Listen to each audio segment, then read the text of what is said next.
Como você teve a coragem de fazer isso com ela? A voz dele ecoou pelo apartamento luxuoso, tão alta que fez o lustre de cristal vibrar levemente. O rosto de Miguel estava vermelho, os olhos arregalados, a respiração curta. Ele segurava o tablet com tanta força que os nós dos dedos ficaram brancos enquanto encarava a mulher ajoelhada no chão, com o uniforme simples de faxineira manchado de produto de limpeza e lágrimas. Eu juro que não fiz nada, seu Miguel. Por favor, acredita em mim, implorou Ana, com a voz embargada, as mãos trêmulas erguidas em súplica.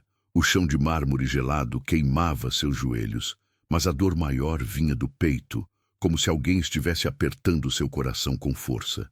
Do outro lado da sala, encostada no sofá enorme de linho claro, estava Beatriz, elegante em um vestido de seda, os cabelos loiros impecavelmente presos num coque alto, os dedos finos segurando um lenço como se precisasse se recompor do choque. Amor, por favor, não deixe ela encostar na nossa filha de novo, sussurrou Beatriz, com um leve tremor dramático na voz. Eu vi com meus próprios olhos o jeito que ela gritava com a menina, como se a Clara fosse um estorvo. Ana apertou mais os olhos, como se assim pudesse acordar de um pesadelo. O nome da menina doeu em seus ouvidos. Clara. A pequena Clara, de 8 anos, cega desde os 4, que agora estava encolhida atrás de uma poltrona, as mãos tapando os ouvidos, o rosto virado na direção do barulho, como se tentasse entender o que acontecia só pelo som.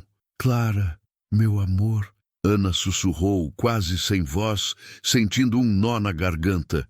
Ela sabia que a menina reconheceria o timbre, o jeito suave, a respiração.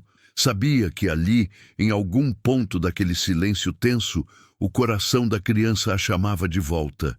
Mas Miguel deu um passo à frente, bloqueando a visão de Clara e apontando o tablet para o rosto de Ana. Chega de fingimento, rosnou ele, a mandíbula travada. Eu vi o vídeo. Você acha mesmo que pode enganar todo mundo com essa cara de coitadinha? Uma lágrima escorreu pela bochecha de Ana, misturando-se com o suor e o pó fino que ainda grudava na pele do turno da manhã. O uniforme azul claro estava amarrotado, o bolso com uma pequena mancha de alvejante, a barra da calça úmida do balde que tinha virado quando ela correu para ver o que estava acontecendo. Ainda minutos antes, ela estava de joelhos, mas de outro tipo. Ao lado de Clara, no tapete fofo do quarto, com as mãos guiando as delicadas mãozinhas da menina sobre um papel grosso, cheio de pontos em relevo. Escreve sol, Clara. Você consegue? Sente os pontinhos, ouve o barulho da sua mão no papel? Tinha dito com um sorriso nos lábios e o coração pulsando de orgulho. A menina tinha dado um pequeno sorriso de canto, aquele sorriso raro que surgia como um milagre e murmurado baixinho. Ele, mesmo sem enxergar as letras, apenas sentindo as formas estranhas do braille. Foi um momento de luz. Um instante em que nada além da respiração das duas existir, acompanhado pelo cheiro de giz de cera, de talco infantil e do amaciante barato que Ana usava em seu uniforme. Mas agora, tudo aquilo parecia ter sido arrancado dela. Eu nunca gritei com a Clara, Ana insistiu, a voz falhando. Eu amo essa menina como se fosse minha filha, seu Miguel. Ela sabe disso. O Senhor sabe disso.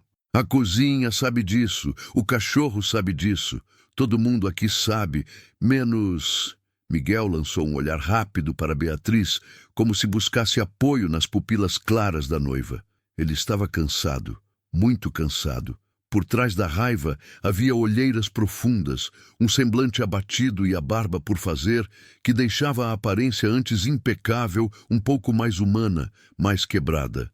Ele era milionário, dono de uma rede de clínicas oftalmológicas espalhadas pelo país, conhecido por investimentos ousados e pelo sorriso confiante nas capas de revista. Mas ali, naquele momento, ele parecia apenas um pai desesperado, carregando a culpa de não ter conseguido salvar a visão da filha. Beatriz não tem motivo nenhum para mentir sobre isso, ele disse, com a voz um pouco mais baixa, mas ainda dura. Você é só a faxineira. Ela é minha noiva. A palavra só atravessou Ana como uma lâmina. Só a faxineira. Só. Como se suas mãos calejadas, que limpavam cada canto daquele apartamento enorme, que seguravam a pequena Clara quando ela acordava gritando de um pesadelo, não valessem nada. Como se o dinheiro no bolso desse a uma pessoa o direito de definir o valor da outra. Eu posso ser só a faxineira, mas eu jamais faria mal a Clara, retrucou Ana, encontrando uma força que nem sabia que tinha. A primeira vez que a menina tocou meu rosto, ela disse que eu cheirava a casa, que eu parecia segura. Ela confia em mim, e o senhor sabe disso. Do canto da sala, Clara apertou mais as mãos contra os ouvidos. Ela não enxergava o rosto do pai naquele momento, mas parecia sentir a vibração da voz dele cortando o ar, como uma tempestade se aproximando. O coração da menina batia rápido, o lábio inferior tremia. Lágrimas silenciosas desciam pelos cantos dos olhos apagados, que nunca mais tinham visto a luz do sol refletida no mar, como antes do acidente. Miguel desviou o olhar por um segundo, como se as palavras de Ana tivessem perfurado uma parte de si que ele tentava esconder. Mas Beatriz se aproximou, com passos suaves, o perfume caro se espalhando pelo ambiente, uma mistura de flor branca e madeira adocicada. Ela pousou a mão delicadamente no braço dele. Amor, não deixa ela te manipular, murmurou com um tremor calculado. Eu sei que é difícil. Eu também não queria acreditar. Mas olha de novo o vídeo. Ana engoliu em seco. Vídeo. Essa palavra martelava desde que Miguel irrompido na sala, com o tablet na mão, no meio da tarde. O sol entrava pelas enormes janelas de vidro, iluminando a sala de estar com uma claridade que deixava tudo mais cru, mais nítido. Ela ainda podia ouvir o barulho da chave girando na porta principal, o estalo seco do trinco, o som dos sapatos caros de Miguel batendo no mármore, apressados.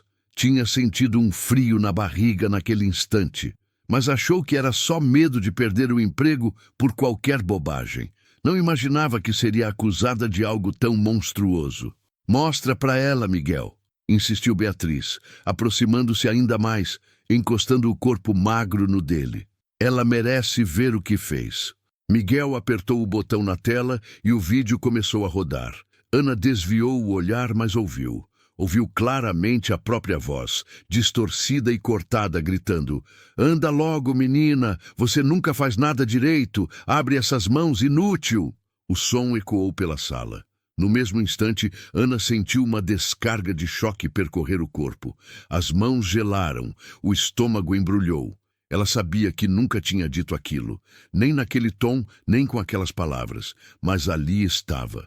Áudio sem imagem parecia incontestável. Miguel encarava a tela com expressão de nojo e decepção. "Como você pode falar assim com uma criança cega?" ele perguntou.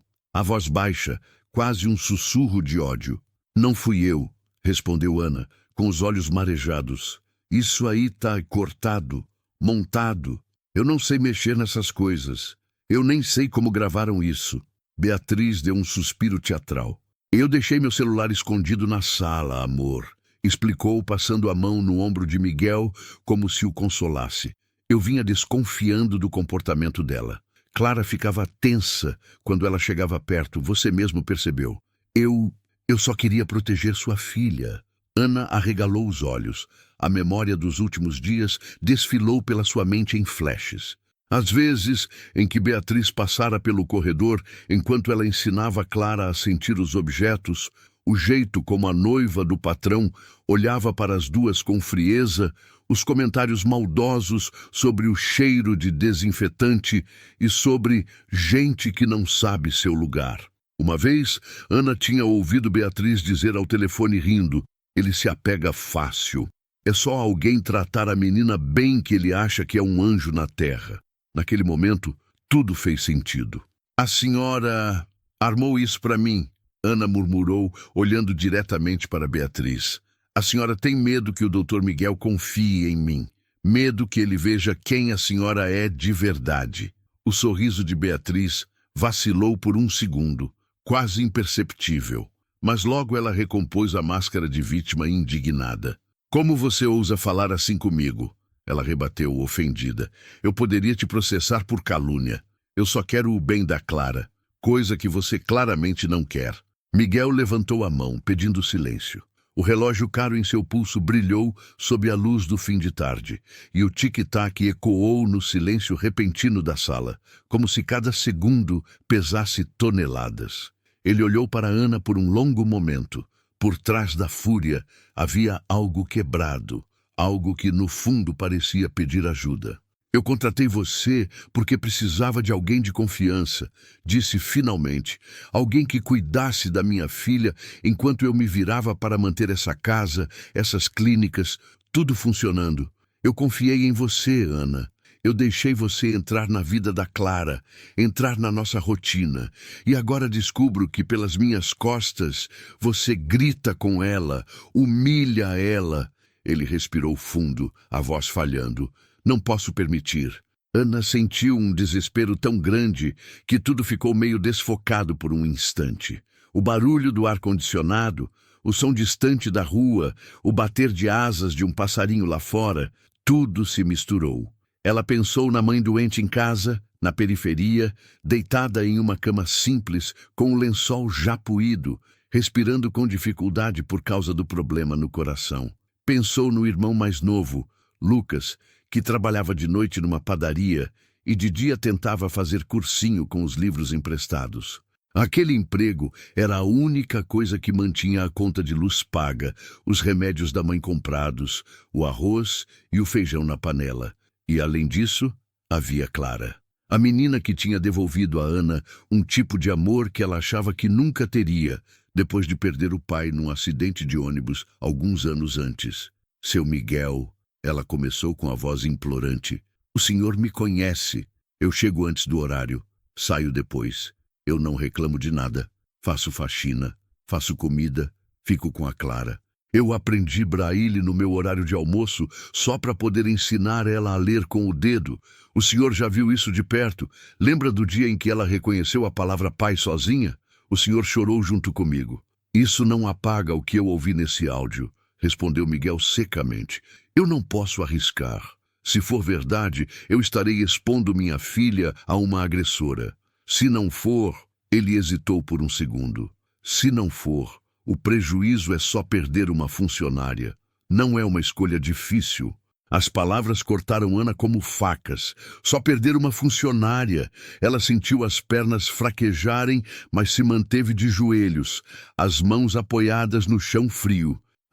Então é isso. Ela murmurou. O senhor vai jogar fora tudo o que viveu aqui dentro só porque ouviu um áudio cortado sem ver o que realmente acontece?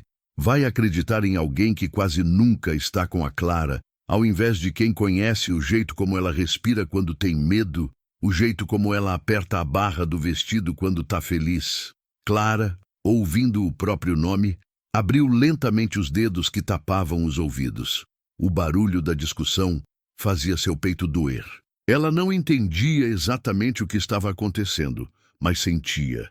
Sentia a tensão no ar, o cheiro de perfume forte de Beatriz, misturado com o leve aroma de desinfetante que sempre vinha de onde Ana estava. Para Clara, aquele cheiro era casa, era abraço, era segurança. Papai. A voz da menina soou frágil, quase um sussurro, mas o silêncio foi instantâneo. Até o ar pareceu parar. Miguel se virou na mesma hora, o coração dando um salto no peito. Desde que perdera a visão, Clara falava pouco. Às vezes passava dias em silêncio, respondendo só com acenos de cabeça. A culpa pesava nele como uma âncora. Em um acidente com um dos carros da empresa, um motorista bêbado, uma tarde chuvosa. A imagem do pequeno corpo da filha no hospital, com os olhos enfaixados, nunca mais saiu da mente dele. Ele era especialista em olhos, em salvar visões, mas não pôde salvar a da própria filha. Filha, não precisa se meter nisso, disse mais suave. Vai para o seu quarto, o papai resolve. Clara deu um passo hesitante em direção ao som da voz, as mãos estendidas, tateando o ar, até encostar no braço do sofá. O toque no tecido macio a guiou um pouco. Depois, ela seguiu em direção ao cheiro de Ana, que ainda estava de joelhos. Cada passo era um esforço, o coração batendo tão alto que ela conseguia ouvir o próprio peito vibrar. Não machuca a Ana, Clara sussurrou com a voz falha. Ela não grita comigo. Ela ensina a desenhar o mundo com os dedos. Ana sentiu as lágrimas descerem de vez. O peito doeu, mas de um jeito doce, amargo, tudo misturado. Quis abraçar a menina ali mesmo, apertar forte, prometer que nunca iria deixá-la. Mas Miguel foi mais rápido, segurando a filha pelos ombros, impedindo que ela chegasse tão perto. Clara, você está confusa, ele disse, tentando soar calmo. Às vezes, as pessoas que fazem mal pra gente também fazem coisas boas, para enganar. O que importa é que a Beatriz pegou a prova. Prova, repetiu Clara com a testa franzida. Prova é o que o dedo sente, o que o ouvido sente. E meu ouvido diz que a Ana fala diferente. O jeito que ela puxa o ar antes de falar meu nome é... A menina tentou encontrar a palavra e não conseguiu, as bochechas coradas pelo esforço. Beatriz revirou os olhos discretamente. Essa criança é sensível demais, murmurou. Qualquer coisa deixa ela nervosa. É natural que confunda as coisas. Miguel respirou fundo. O conflito dentro dele era quase palpável. Ele lembrava claramente do dia em que encontrou Ana pela primeira vez. Era uma manhã chuvosa, parecida com a do acidente de Clara. O céu pesado, as ruas úmidas, o cheiro de asfalto molhado subindo do chão da cidade. Ele tinha acabado de sair de uma reunião tensa com investidores quando o motorista parou em frente ao prédio. E lá estava ela, encolhida sob a marquise. O uniforme simples, limpo, mas muito surrado, uma pasta de plástico apertada contra o peito. O cabelo preso num coque apressado, alguns fios escapando, colados à testa molhada de chuva. Os olhos castanhos, grandes, cheios de determinação e medo. Com licença, o senhor é o doutor Miguel? Tinha perguntado com a voz tremendo, mas firme. Eu vim por causa da vaga de faxineira. A agência me mandou para cá, disse que o senhor precisava de alguém. Ele não estava procurando ninguém naquele dia. De verdade, não. Tinha dito à agência para suspender as entrevistas porque nada parecia bom o suficiente para entrar na bolha frágil que era a vida dele com Clara. Mas a agência se atrapalhou e Ana foi. E ela ficou parada ali, na chuva, esperando uma chance de falar com ele. Quando o porteiro ligou avisando, ele quase mandou dispensar. Só que alguma coisa na voz do homem do outro lado da linha, meio compadecida, o fez mudar de ideia. Desceu ao saguão irritado, decidido a encerrar o assunto rápido. Mas quando viu Ana, encharcada, com os dedos pálidos de frio, segurando a pasta como se fosse um tesouro, algo dentro dele balançou. A senhora está molhada, ele comentou sem pensar, enquanto caminhavam até o elevador. A chuva não me derrete, não, ela respondeu com um sorriso tímido. O que me derrete é ficar sem trabalho. Aí eu desmancho de vez. Ele riu contra a vontade, e aquilo o desarmou um pouco. No elevador, o cheiro simples de sabonete barato e amaciante o envolveu. Lembrou da casa da infância, do cheiro da mãe arrumando a mesa para o jantar. Havia algo familiar naquela moça, algo que não cabia no currículo, mas preenchia o silêncio. No apartamento, Ana olhou para cada canto como se estivesse entrando em um templo. As janelas enormes, o piso brilhando, os móveis modernos, o quadro abstrato na parede que custara mais do que a casa inteira onde ela morava. Ela não sabia nada sobre arte, mas prestou atenção no som de seus próprios passos sobre o mármore. Era um som diferente, um eco chique, distante da madeira velha que rangia na casa simples da periferia onde morava com a mãe e o irmão. Eu preciso saber se você é boa com crianças, Miguel tinha dito após explicar friamente as tarefas de faxina, os horários, o salário. Eu sou melhor ainda com pessoas, Ana respondeu sem hesitar, principalmente quando elas estão quebradas por dentro. Miguel arqueou a sobrancelha, surpreso com a resposta. E o que te faz pensar que minha filha está quebrada por dentro? Perguntou, num tom mais frio.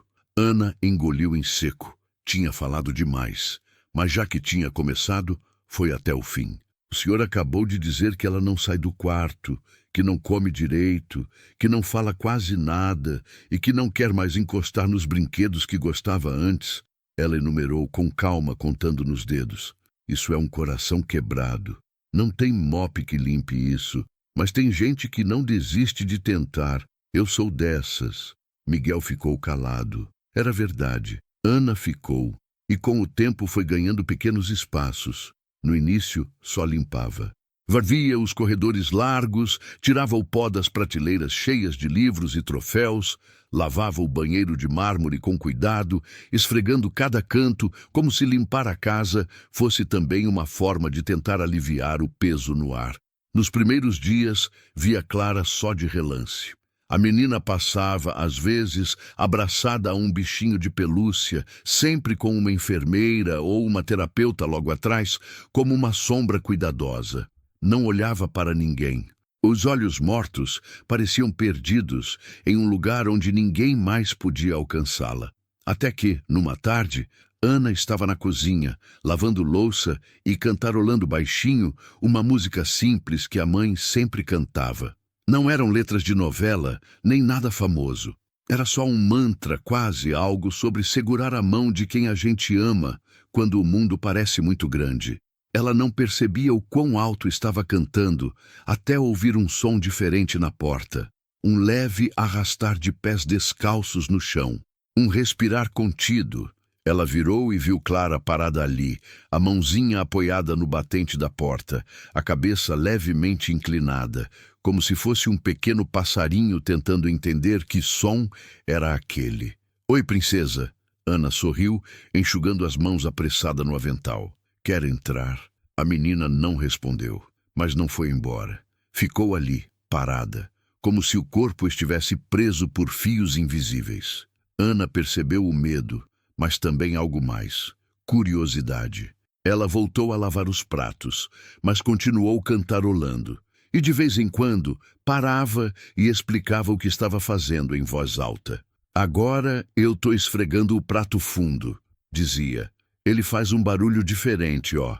E batia levemente a unha no prato, produzindo um som específico agudo. Esse é o prato do seu pai. Ele gosta de sopa à noite, sabia? Clara deu um passo tímido para dentro da cozinha, atraída pelo som e pela descrição. As narinas se abriram um pouco, como se quisesse capturar o cheiro do sabão, da comida, do café que ainda exalava da garrafa térmica sobre o balcão. Qual é o meu? A voz dela saiu tão baixa que Ana achou por um segundo que tinha imaginado. Mas quando se virou, viu os lábios da menina se mexendo, o peito subindo e descendo, as mãos apertando o tecido da camisa de pijama. O seu prato? Ana repetiu, surpresa e feliz.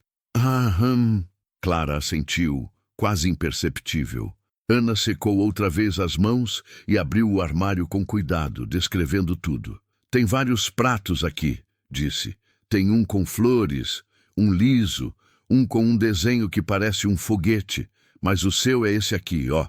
Ela tirou um prato com uma borda em alto relevo, cheia de estrelinhas. Como você sabe que é meu? Clara quis saber, dando mais um passo na direção da voz. Porque ele é o único que tem um segredo, Ana respondeu, e caminhou até a menina devagar, como se aproximasse de um bichinho arisco. Segredo?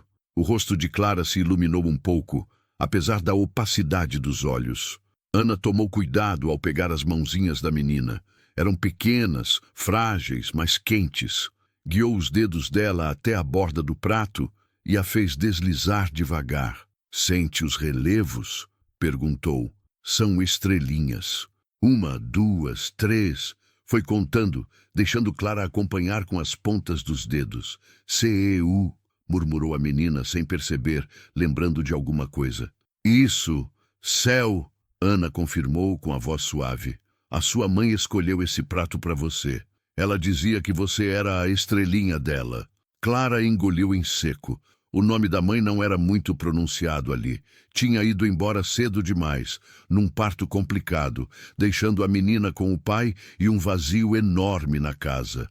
Você conheceu ela? Clara perguntou, a voz quase quebrando. Não, meu amor, Ana respondeu sincera. Mas as coisas que ela deixou contam histórias. O seu prato conta essa.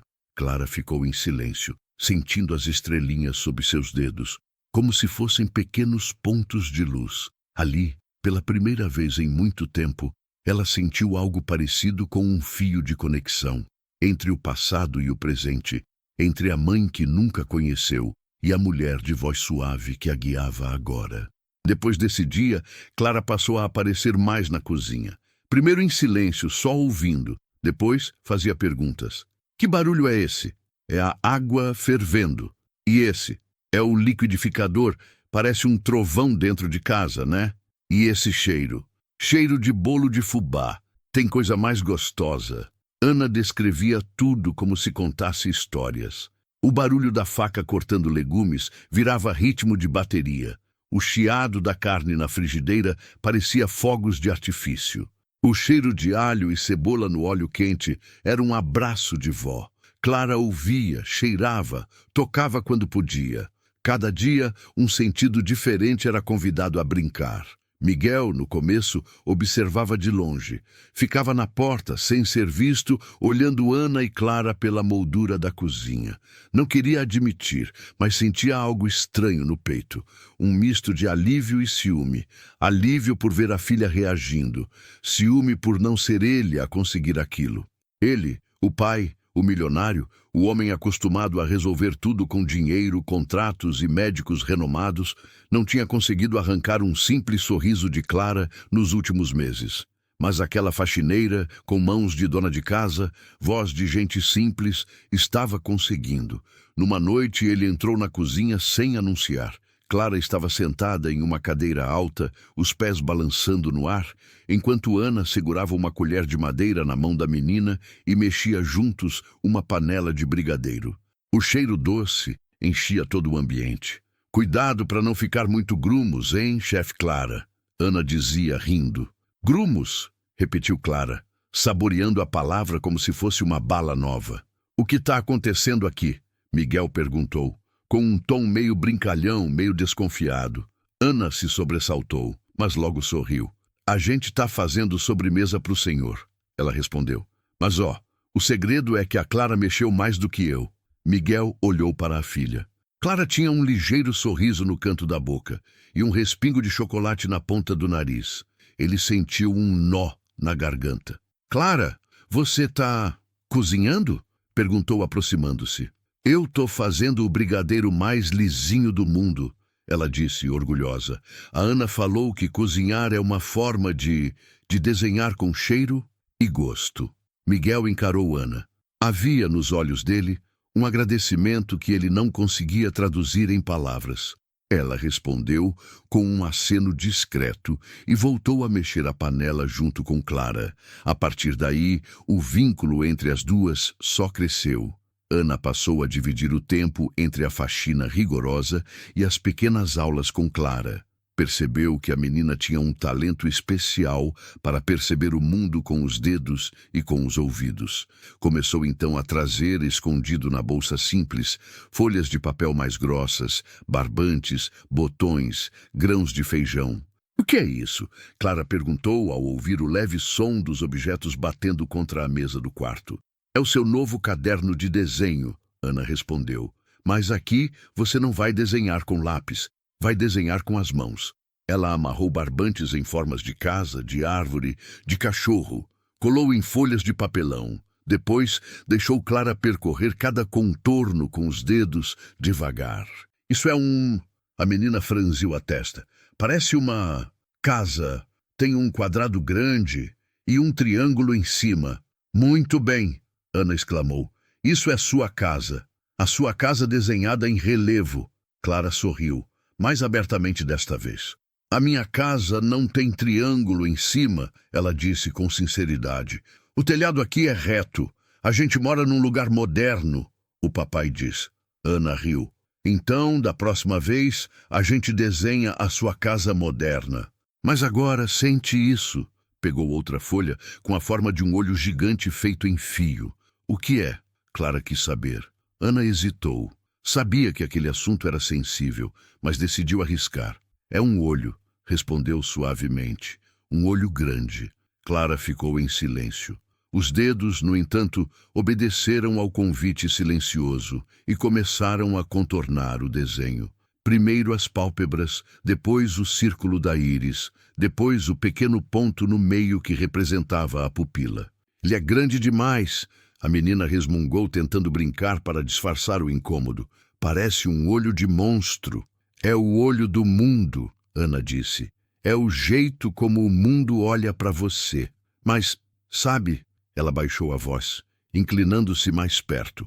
O mundo esquece que você também sabe olhar de volta, só que de outro jeito. Clara apertou os lábios. Uma lágrima escapou, silenciosa. Ela lembrou do dia em que acordou no hospital, com a cabeça pesada, um cheiro forte de álcool e remédio no ar, o apito de máquinas, os passos apressados dos médicos e a voz de Miguel dizendo, com a voz embargada, que tudo ficaria bem. Mas não ficou. Ao tirar as bandagens, tudo era escuro. Uma escuridão densa, sem forma. Ela gritou, chorou, se debateu. Depois, fechou-se num silêncio profundo. A casa grande virou uma espécie de caverna fria. As paredes ecoavam o vazio. Miguel passava o dia fora, tentando encontrar um especialista milagroso, uma cirurgia arriscada, um tratamento experimental. À noite, sentava na beira da cama da filha e contava histórias sobre como tudo voltaria ao normal. Mas Clara não acreditava. Como acreditar se o mundo tinha sumido? Ana foi a primeira pessoa que não prometeu devolver a visão. Em vez disso, prometeu outra coisa. Eu não posso trazer a luz de volta para suas pupilas, meu amor, ela disse, num dos muitos fins de tarde em que ficavam sentadas no tapete do quarto. Mas eu posso te ensinar a acender outras luzes aqui dentro. E tocou de leve o peito da menina. E aqui. E tocou a testa. E principalmente aqui. Ela pegou as mãos de Clara e as colocou sobre uma pequena caixa de madeira, lisa, com um encaixe perfeito na tampa. O que é isso? Clara perguntou. É uma caixa de música, Ana respondeu. Mas essa é diferente. Em vez de girar uma manivela, você vai tocar a tampa. Assim, ela guiou os dedos da menina em movimentos leves, em diferentes pontos da tampa. Alguns pontos tinham pequenos relevos quase imperceptíveis. Aos poucos, uma melodia suave começou a tocar, vinda de dentro. Clara arregalou os olhos vazios, surpresa. Eu toquei? Ela murmurou, com um sorriso incrédulo. Tocou, Ana disse, orgulhosa. Cada relevo é uma nota. Quando você passa o dedo, a caixinha entende e canta. A menina repetiu o movimento, fascinada. A música saiu um pouco tremida, mas era linda, do jeito torto e sincero que só as primeiras tentativas conseguem ser.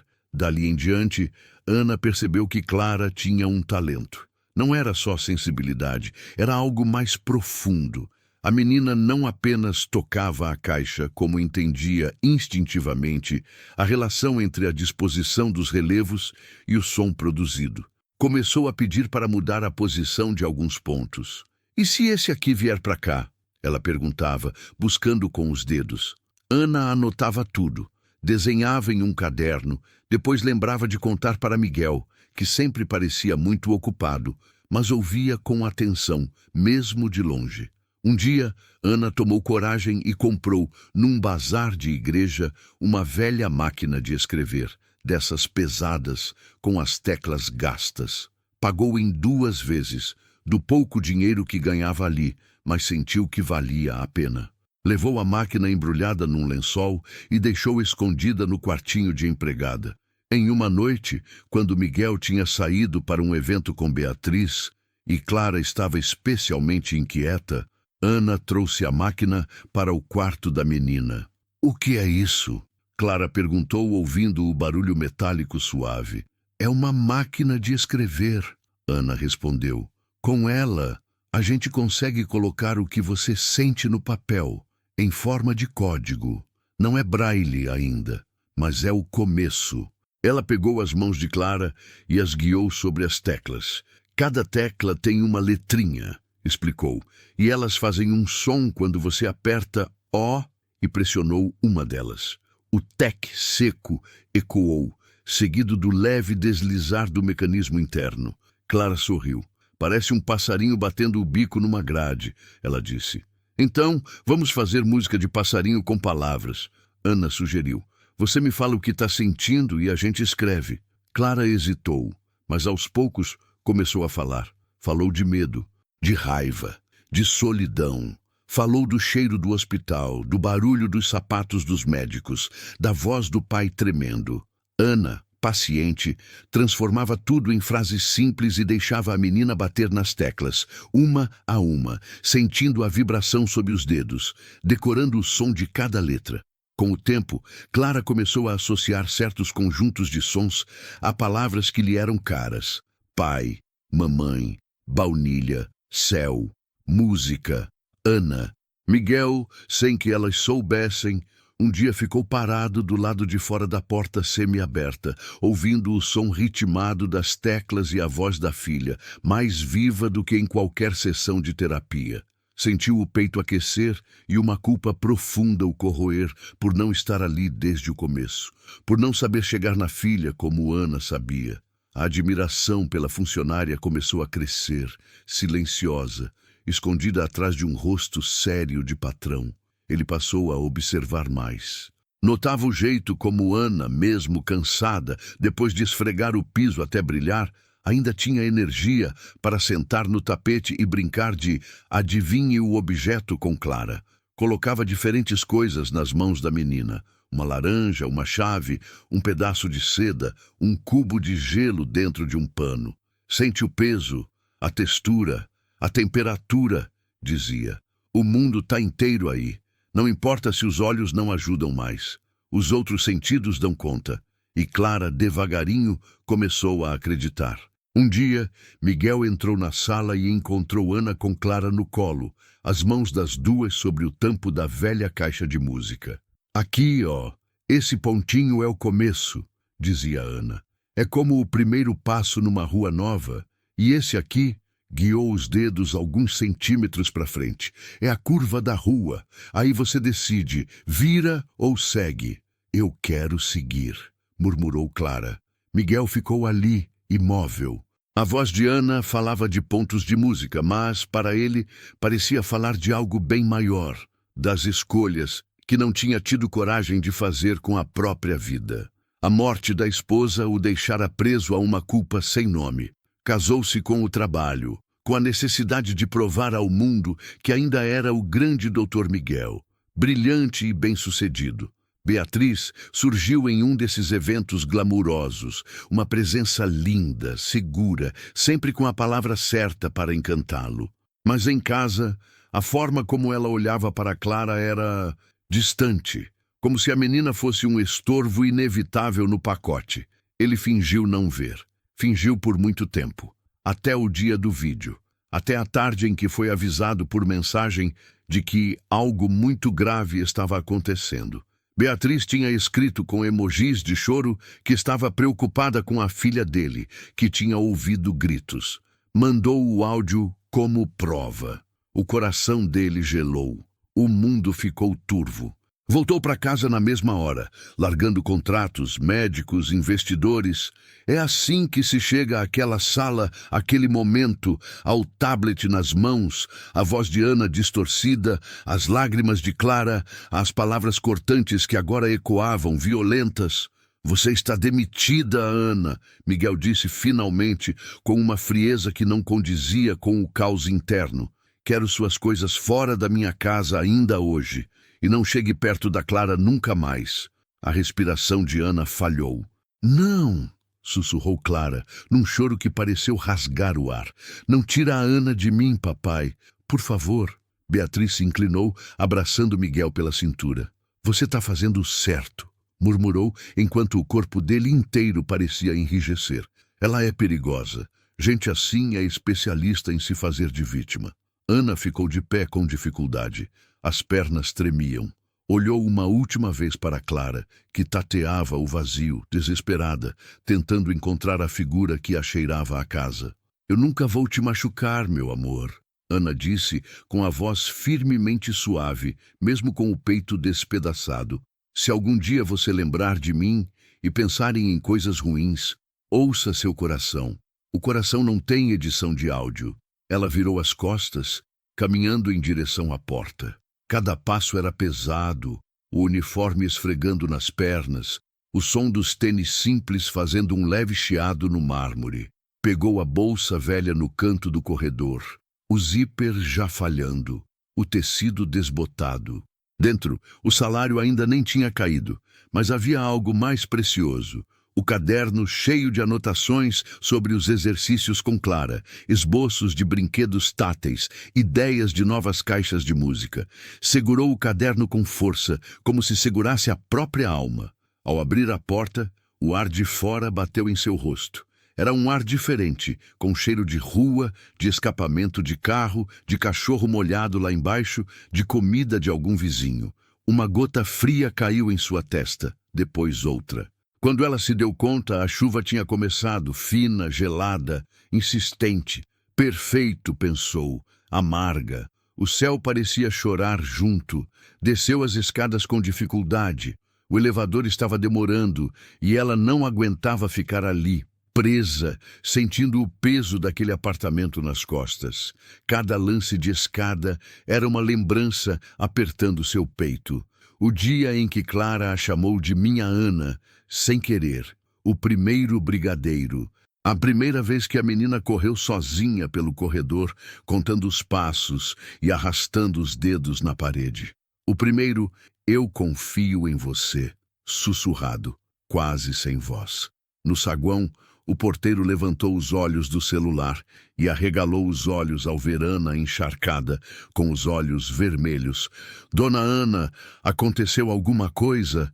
A voz dele tinha uma preocupação sincera. Aconteceu que acabou a minha sorte, ela respondeu com um sorriso torto, e que a chuva gosta de mim, pelo visto. Ele abriu a boca como se quisesse dizer algo, mas se calou ao ver Beatriz surgindo lá em cima, observando a cena pelo vidro da portaria, com um ar de quem vigiava uma praga sendo expulsa do jardim. Ana apertou a bolsa contra o peito e saiu. A rua a recebeu com um abraço gelado. A água escorria pelos cabelos, pela nuca, entrando pelo colarinho do uniforme. Os pés molhados dentro do tênis faziam um som incômodo. Squish, squish. A cada passo, o vento cortava o rosto. Ela sentia os dentes baterem de frio, mas não parou. Caminhou até o ponto de ônibus mais próximo, tentando não pensar no saldo da conta bancária, na lista de remédios da mãe, na mensalidade atrasada do cursinho do irmão. O abrigo do ponto era pequeno, o teto de metal pingando água por uma fresta. Um cheiro de chuva misturado ao de roupas molhadas de outros passageiros tomava o ar. Ana se sentou no banquinho duro, abraçando a bolsa no colo, e finalmente deixou o choro vir. Não era um choro delicado. Era um choro feio, com soluços, respiração falha, nariz escorrendo. As mãos tremiam tanto que ela mal conseguiu abrir o zíper da bolsa para pegar um lenço de papel amassado. Ei, moça, tá tudo bem? Uma senhora do lado perguntou com voz doce. Um dia fica, Ana respondeu sem conseguir encarar ninguém. Hoje não. Naquele mesmo instante, no apartamento, Clara estava encolhida na cama, agarrada ao bichinho de pelúcia. O cheiro de Ana já começava a desaparecer no quarto, substituído pelo perfume floral de Beatriz, que tentava, sem sucesso, convencê-la a tomar um chá calmante. Vai te fazer bem, querida, dizia em tom paciente. Você passou por um susto. Não é susto, Clara murmurou, a voz rouca de choro. É buraco. Buraco grande aqui dentro. Miguel assistia à cena da porta, se sentindo menor do que nunca. Ele tinha tomado uma decisão que acreditava ser certa: proteger a filha. Mas ao olhar para Clara, tão encolhida, tão devastada, sentiu uma pontada estranha. Era como se tivesse arrancado com as próprias mãos o único fio que ainda conectava a menina ao mundo. E ao mesmo tempo, uma voz irritada dentro dele repetia. Ela gritou com sua filha. Você ouviu? Você não é louco. Para tentar se acalmar, ele foi até o escritório, um cômodo amplo com estante de livros, uma mesa enorme, uma janela que dava para a cidade. Sentou-se na poltrona, jogou o tablet sobre a mesa e passou as mãos pelo rosto. Os dedos roçaram a barba áspera, o cabelo ligeiramente desalinhado. Olhou para o tablet como se fosse um inimigo. O vídeo estava ali, o áudio, a prova, ou seria mesmo. Ele deu play de novo, desta vez segurando o aparelho com as mãos menos trêmulas. A voz de Ana supostamente surgia grosseira, ríspida. Anda logo, menina. Você nunca faz nada direito. Abre essas mãos, inútil. Miguel fechou os olhos e tentou lembrar de quantas vezes na vida real tinha ouvido Ana falar algo próximo daquilo. Lembrou das palavras doces, dos apelidos carinhosos, das broncas leves. Sim, porque ela também repreendia Clara quando precisava, mas sempre com um tom firme e amoroso, nunca agressivo. Algo dentro dele não encaixava. O ouvido treinado, acostumado a captar nuances em exames, pequenos detalhes em relatos de pacientes, começou a incomodar. O áudio parecia cortado. Havia micropausas estranhas, um chiado diferente entre uma frase e outra. Ele levou o tablet a um técnico de som em sua mente, imaginando o que alguém especializado poderia dizer, mas naquela noite não levou a lugar nenhum. Apenas ficou encarando, com o coração apertado, a sensação incômoda de que algo estava errado. Enquanto isso, Ana chegou em casa exausta, molhada até os ossos. A casa simples cheirava a sopa rala de macarrão. A mãe, Dona Lourdes, estava sentada na cama, apoiada em 2 travesseiros, a respiração levemente ofegante, os pés inchados dentro de meias grossas. Minha filha, ela disse ao ver Ana entrar daquele jeito, que cara é essa? Parece que o mundo desabou e resolveu morar no seu rosto. Ana largou a bolsa em uma cadeira e se aproximou, se jogando no colo da mãe como uma criança. O choro, que tinha dado uma trégua no ônibus, voltou com força. Me mandaram embora, mãe. Ela soluçou. Disseram que eu fiz mal para a menina. Disseram que eu gritei com ela, que eu humilhei ela. Dona Lourdes afagou os cabelos da filha, mesmo com os dedos trêmulos. E você fez? Perguntou calmamente. Nunca. Ana respondeu ofendida. Eu dava a vida por aquela menina. A senhora sabe.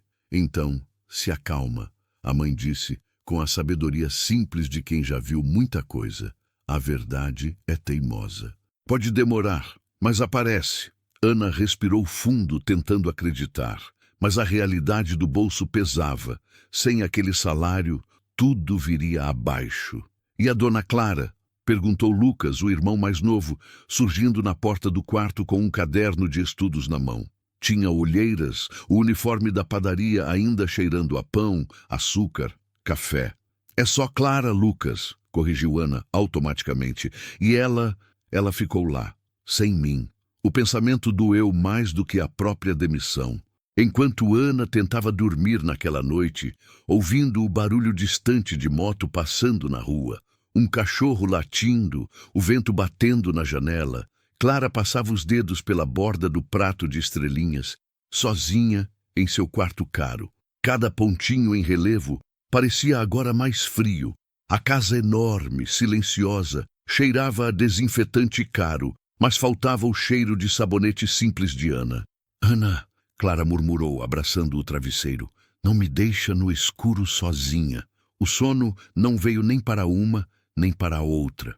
No dia seguinte, Miguel tentou retomar a rotina. Levantou cedo, preparou café preto forte, passou a mão pelos cabelos e vestiu o melhor terno. Mas ao caminhar pelo corredor em direção ao quarto de Clara, sentiu a ausência de Ana como um buraco físico. Ninguém tinha arrumado o corredor com o cuidado de sempre. Havia um brinquedo esquecido num canto, que ele quase chutou sem ver.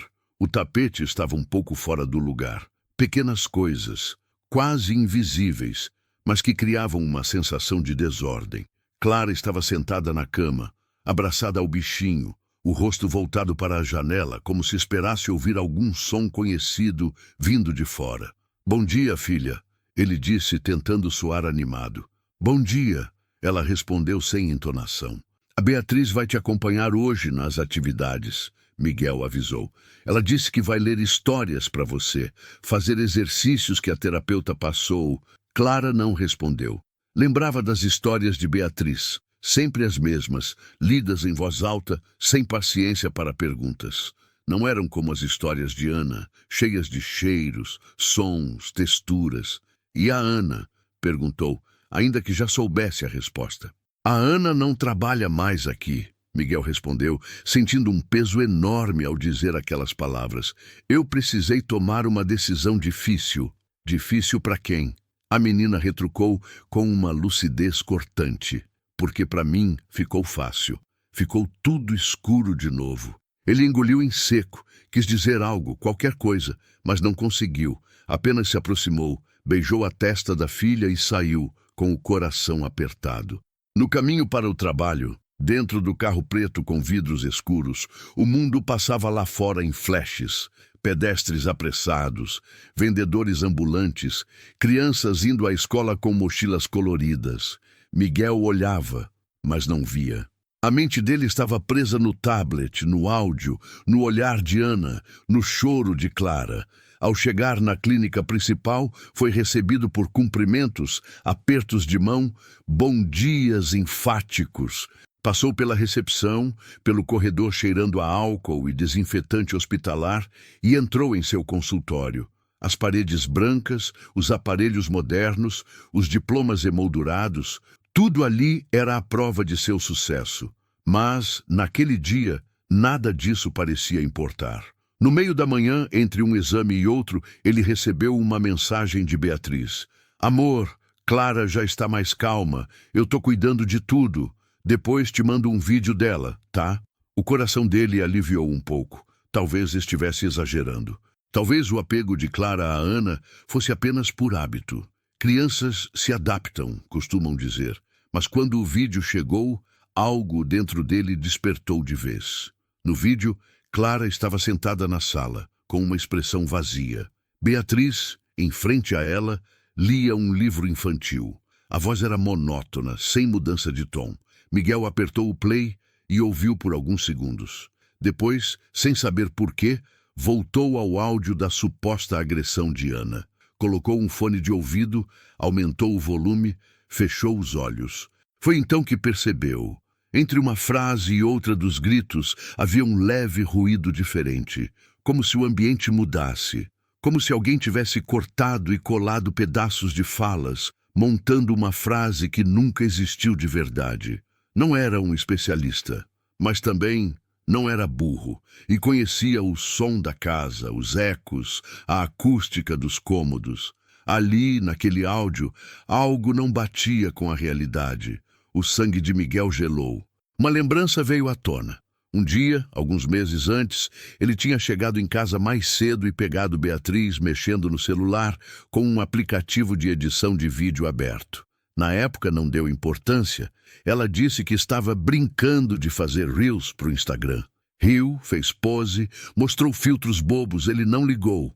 Agora, porém, essa lembrança ganhou um peso diferente. Não, ele murmurou, sentindo o estômago revirar. Não pode ser, mas podia. E quanto mais ele pensava, mais as peças se encaixavam de um jeito cruel. O olhar de Beatriz, quando Ana e Clara estavam juntas. As pequenas alfinetadas sobre gente simples demais influenciando a educação da menina. O comentário ácido, numa discussão recente, sobre ele estar emocionalmente dependente de uma empregada.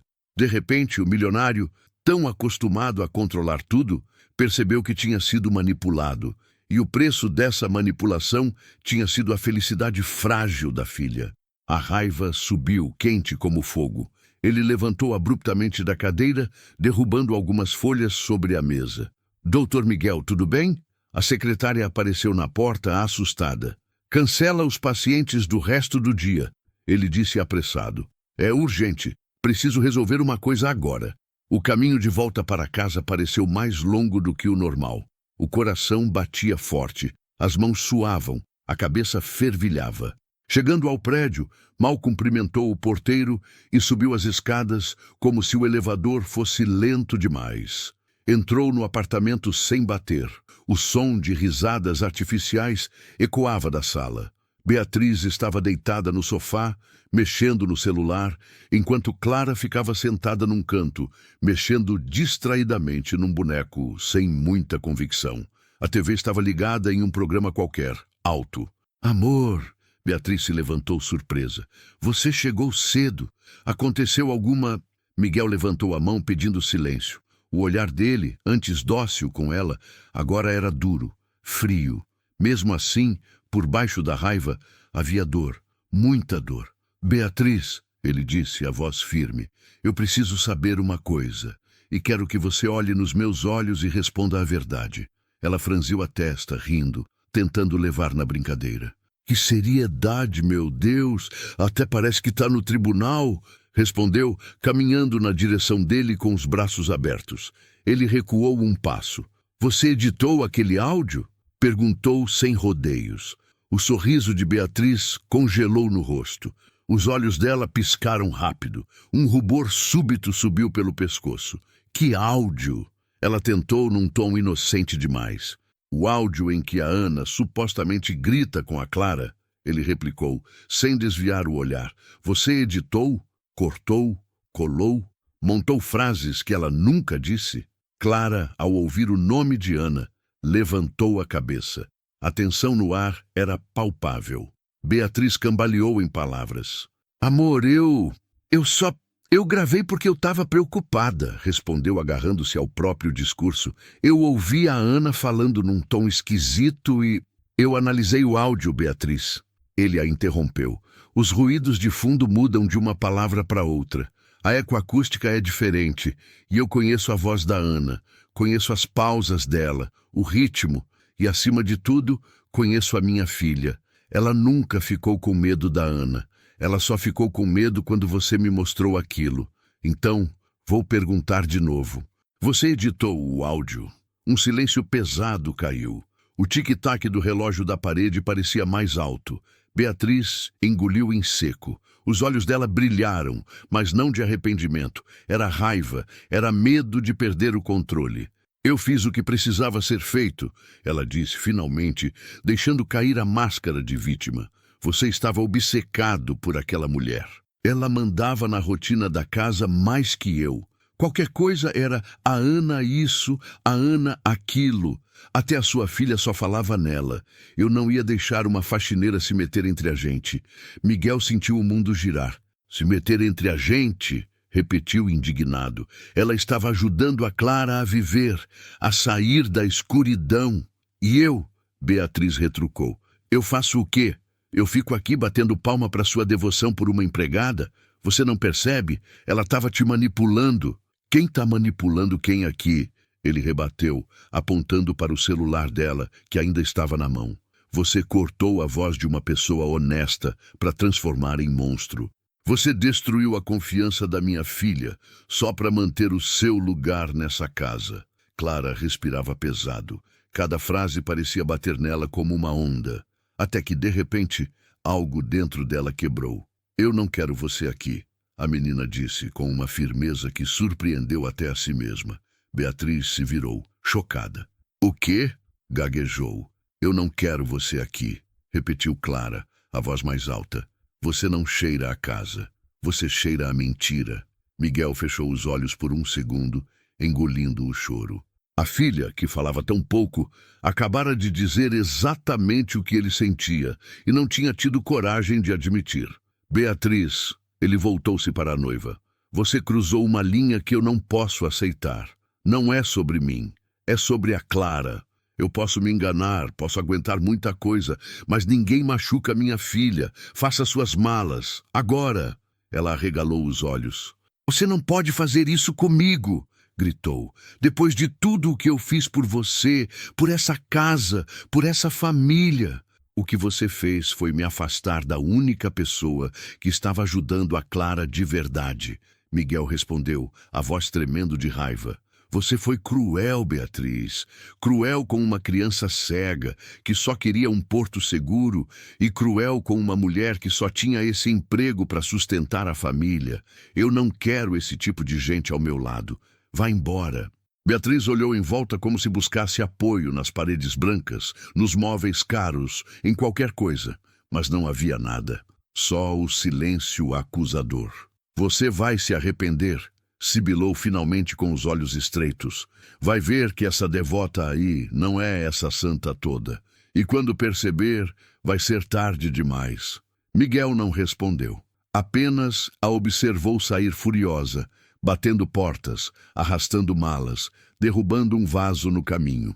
O barulho do elevador fechando logo depois soou como um ponto final. Clara então começou a chorar. Não um choro raivoso, mas um choro profundo, de alívio e exaustão. Miguel correu até ela, a abraçou forte. Me perdoa, filha, sussurrou a voz embargada. Me perdoa por ter acreditado na pessoa errada. Traz a Ana, Clara murmurou, apertando a camisa dele com os dedos. Por favor, papai, traz a Ana de volta. Ele não precisou ouvir 2 vezes. Pegou o celular com mãos trêmulas, procurou o número de Ana, mas lembrou que, na confusão, ela havia ido embora sem que ele sequer oferecesse uma carona, um pedido de desculpas, um olhar. Ainda assim, ligou. Chamou, caiu na caixa postal, mandou mensagens. Nenhuma resposta. Eu sei onde ela mora. A voz suave de Clara o surpreendeu. Como, filha? Ele perguntou confuso. Pelo barulho. Ela explicou com a lógica simples e brilhante de quem aprende a ler o mundo sem olhos. Quando a Ana vinha trabalhar, ela usava chinelos que faziam chap-chap na calçada. E um dia, ela me descreveu o caminho.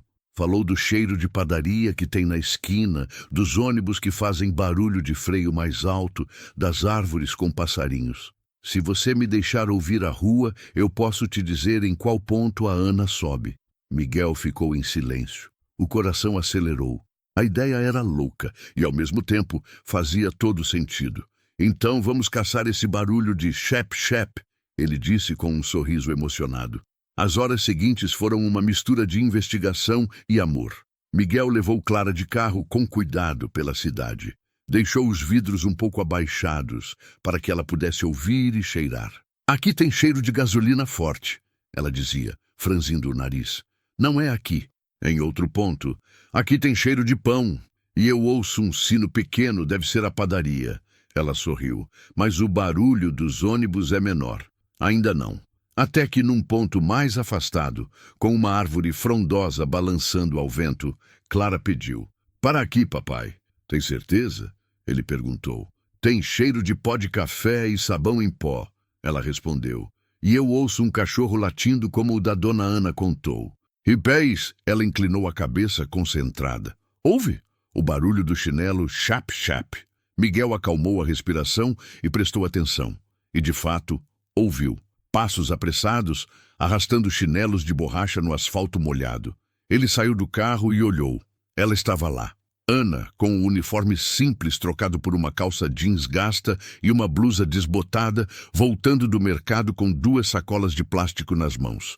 O cabelo preso de qualquer jeito, as olheiras profundas. Mas ainda era ela. Ana! Miguel gritou, a voz embargada. Ela parou, congelou, virou-se devagar. Quando o viu, parou de respirar por um segundo. O coração disparou. As sacolas pesaram mais. O senhor já não fez estrago suficiente? Ela perguntou com um cansaço doído no olhar. Veio me tirar o chão da sala da minha casa também? Ele se aproximou, encharcado de arrependimento. Eu descobri a verdade, disse diretamente. O áudio foi editado. A Beatriz confessou. Eu mandei ela embora. Ana apertou os lábios, contendo uma mistura de satisfação amarga e tristeza. E o que eu tenho a ver com isso agora?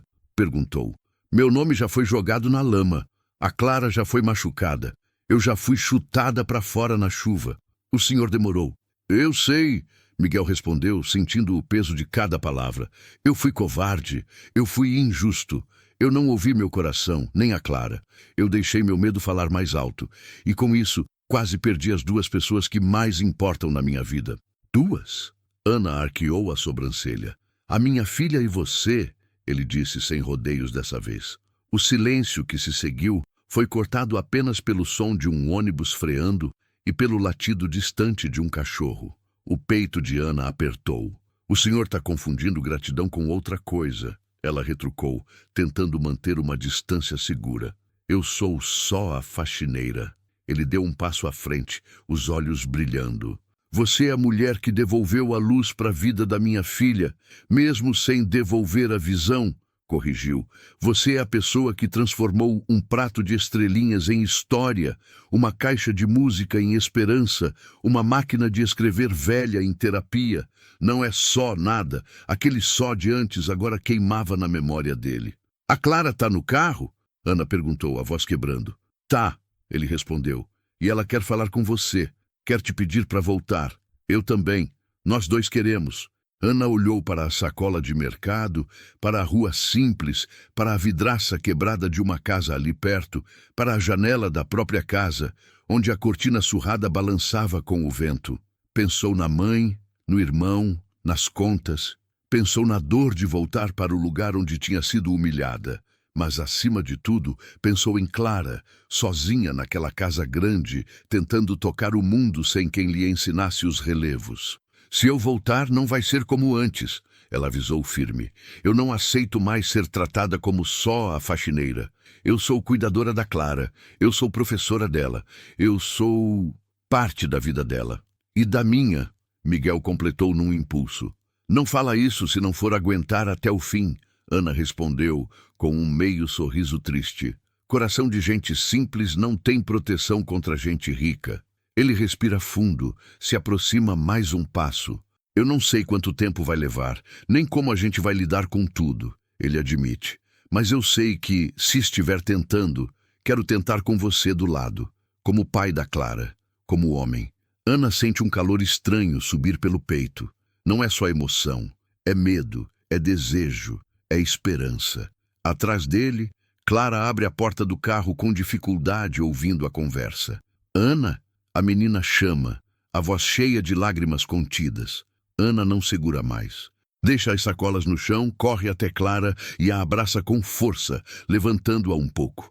O cheiro de sabonete infantil, de cabelo de criança, de tecido de pelúcia gasto invade seus sentidos. Meu amor, ela sussurra com a voz embargada. Me perdoa por ter ido embora. Não foi você que foi embora. Clara responde, agarrada ao pescoço de Ana. Te chutaram. Agora eu te trouxe de volta. Miguel observa a cena com os olhos marejados. Vê a forma como Clara encosta o rosto no ombro de Ana, como seu corpo relaxa, como o sorriso, ainda que tímido, volta a aparecer. Sente, pela primeira vez em muito tempo, que algo está se encaixando. Algumas semanas depois, a vida tinha mudado de forma tão radical que parecia outra história. Ana voltou ao apartamento, mas não como antes. Miguel, na frente da equipe da casa, motorista, cozinheira, porteiro, todos reunidos, anunciou com a voz firme. A partir de hoje, Ana não é só a responsável pela limpeza. Ela é oficialmente a tutora sensorial da Clara. Ela está estudando para isso. E vou bancar todos os cursos que precisar. E se alguém desrespeitar ela, estará desrespeitando a minha família. Os olhares se cruzaram. Alguns surpresos, outros satisfeitos. A cozinheira sorriu abertamente. O porteiro assentiu, como quem já sabia há muito tempo que Ana era especial. Ana, de uniforme novo, limpo, mas agora com um crachá simples escrito Ana, tutora, sentiu um orgulho quente no peito. À noite, quando Clara adormeceu com a mão em cima de um novo caderno de papel em relevo, cheio de linhas em braille que Ana e ela estavam aprendendo juntas, Miguel chamou Ana para o escritório. Eu queria te mostrar uma coisa, ele disse, um pouco nervoso, segurando alguns papéis. Mas contas? Ela brincou, tentando aliviar a tensão. Não, ele sorriu. Um projeto. Ele colocou os papéis sobre a mesa. Eram desenhos técnicos, anotações, gráficos, palavras em braille impressas ao lado de pequenas peças em 3D. O que é isso? Ela perguntou curiosa, passando os dedos com cuidado. É a ideia que nasceu do jeito como você ensinou a Clara, explicou. Caixas de música táteis, livros com relevos, instrumentos adaptados para crianças com deficiência visual. Eu quero criar uma linha de produtos educativos, uma empresa inteira dedicada a isso, e quero que você seja minha sócia. Ana arregalou os olhos, recuando um passo. Isso é brincadeira, né? Murmurou. Não é, não, ele respondeu sério. Eu tenho o capital, o conhecimento médico, mas você tem o talento. Você enxergou a Clara antes de todo mundo. Você viu um mundo de possibilidades onde eu só via limitações. Esse projeto é seu tanto quanto meu. Ela sentiu as mãos tremerem, o coração disparar, o rosto corar. Sócia, repetiu vagamente. Eu não sei nem por onde começar. A gente aprende, ele garantiu. Como você sempre diz para Clara, o primeiro passo numa rua nova é o mais difícil, mas depois o caminho se conta com os dedos. Ana respirou fundo. Lembrou da menina tocando os relevos, da mãe dizendo que a verdade é teimosa, do irmão estudando até tarde, sonhando com um futuro melhor. Então vamos dar esse passo, ela disse, estendendo a mão. Miguel segurou firme, os dedos quentes envolvendo os dela. O toque durou um pouco mais do que um simples aperto de mãos profissional permitiria. Havia ali algo a mais, e os dois sabiam. Nos meses seguintes, a casa de Miguel se transformou em um laboratório de sonhos. A sala de estar, antes um espaço formal, virou um campo de testes. Havia caixas de música espalhadas, com diferentes formatos e relevos. Havia livros com páginas grossas, cheias de texturas, lixas, tecidos, cordas, pedaços de metal liso. Havia objetos de todos os tamanhos, com cheiros variados, sacos com ervas aromáticas, potinhos com café, cascas de frutas secas. Clara era a principal testadora. Esse cheiro aqui parece abraço de vó, ela dizia, cheirando um potinho de canela. Esse aqui tem cheiro de chuva na terra, comentava, sentindo um pouquinho de barro seco. E esse? Ana perguntava, sempre anotando tudo. Cheiro de hospital. Eu não gostei, a menina respondia, e aquele aroma era imediatamente riscado da lista. Miguel participava de tudo, às vezes mais tímido, às vezes entusiasmado como uma criança. Em um fim de tarde, sentou-se no chão junto com as duas, algo que ele nunca tinha feito antes. Afrouxou a gravata, tirou o paletó e pegou uma das caixas de música. Posso tentar? Perguntou quase inseguro. O mundo é seu também, Ana respondeu rindo. Clara guiou a mão do pai sobre os relevos. Aqui é o começo, disse, e aqui você decide se vira. Ele seguiu obediente. A música que saiu foi um pouco desengonçada, mas bonita. Miguel riu, um riso livre, como há muito tempo não acontecia. Ana o observou de soslaio, o coração batendo mais rápido. Viu o homem por trás do terno, o pai, o ser humano, a fragilidade. Numa noite chuvosa, muito parecida com aquela em que tudo tinha desmoronado, Ana e Miguel acabaram na varanda, olhando para a cidade molhada. O cheiro de terra molhada subia com força. Os pingos batiam no vidro, deixando rastros. Sabe, ele começou com a voz baixa. Às vezes eu penso que a cegueira da Clara foi uma espécie de castigo. Como se alguém lá em cima tivesse dito, você acha que pode controlar tudo? Então toma isso aqui que você não pode controlar. Deus não é vingativo, não, Ana respondeu, encostando os cotovelos na mureta. A vida é que é bagunçada, mas o que você faz com a bagunça é escolha sua. E o que você acha que eu tenho feito? Ele perguntou, procurando o olhar dela. Antes você estava tentando varrer a bagunça para debaixo do tapete, ela disse sincera. Agora você está aprendendo a olhar para ela e falar, ok, vamos arrumar isso aqui junto. Não é pouco não. Ele sorriu de lado. E você? Questionou. O que fez com a sua bagunça? Ela pensou na mãe doente, no pai morto, na adolescência trabalhando em casas de família, nas humilhações, nas pequenas vitórias. Eu fiz colcha de retalhos, respondeu. Não dá para jogar os pedaços fora. Então a gente costura. Às vezes fica torto, mas esquenta igual. Miguel ficou em silêncio por um momento. O som da chuva preenchia o espaço entre eles. O coração dele batia forte, muito mais do que o normal. Ana, ele começou hesitante. Eu não sei o jeito certo de dizer isso. Não tem protocolo nem manual. Mas, respirou fundo, eu me apaixonei por você. Ela sentiu o corpo inteiro estremecer. As mãos gelaram. O coração subiu para a garganta. Não fala isso se for voltar atrás quando tiver difícil, murmurou, lembrando de tudo. Eu não vou. Ele garantiu, dando um passo à frente, se aproximando mais. Eu errei feio com você e com a Clara, mas aprendi a lição do jeito mais duro. Eu não quero mais viver no automático, cumprindo o papel de milionário bem-sucedido, enquanto minha filha e eu morremos por dentro. Eu quero uma família de verdade. Com cheiro de bolo na cozinha, com música torta na sala, com brinquedo espalhado no chão. E se você deixar, quero que você seja o centro dessa bagunça organizada. Ela riu, emocionada, com lágrimas nos olhos. Centro, eu não sei, respondeu. Mas posso ser uma parte teimosa, que insiste em juntar os cacos. Ele levantou a mão devagar, como se pedisse permissão.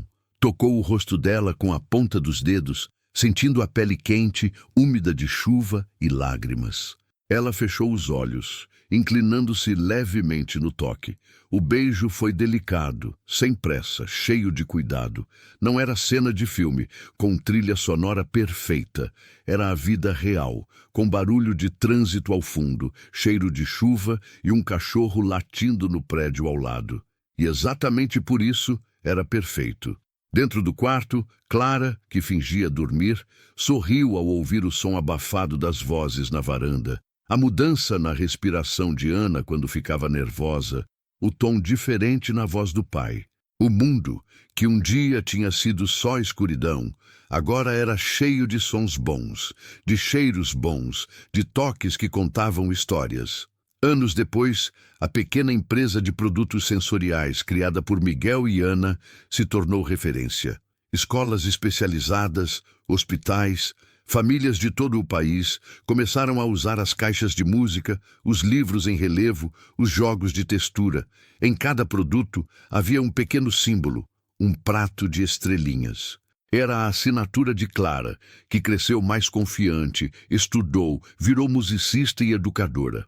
Nas palestras que dava, usando um vestido simples e elegante, bengala branca discretamente apoiada ao lado, ela sempre dizia: perder a visão foi horrível.